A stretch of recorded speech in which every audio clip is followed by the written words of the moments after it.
partner mo ngayon habang broke ka pa. Humanap ka na ng partner mo ngayon habang broke ka pa.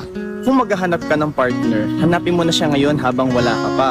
Habang broke ka pa lang, habang nagsisimula ka pa lang. Bakit? Kasi kung pipili ka ng partner mo right now habang wala ka pang pera, habang wala ka pang ginhawa, doon mo malalaman kung sino yung totoo na mag-i-stay sa'yo.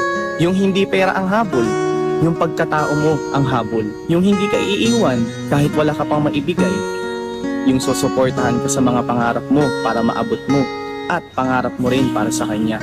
Ang tunay na pagmamahal, hindi nasusukat sa laman ng wallet. Nasusukat yan sa tibay ng tiwala at tibay ng samahan niyo.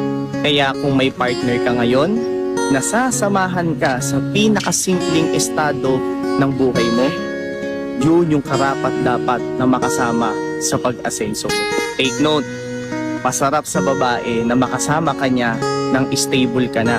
Kasi yun naman talaga ang karamihang hinahanap ng babae, yung stability at yung security niya sa'yo. Masarap din na yung nagkakilala kayo, nagkasama kayo ng mga panahon na walang-wala pa kayo hanggang sa pinagtulungan nyo na maging successful kayong dalawa at na-achieve nyo yung mga goals nyo nang sabay. Habang wala ka pang partner, sipagan mo na ngayon, mag-grind ka, achieve mo na yung mga goals mo para pag dumating siya, ready ka na.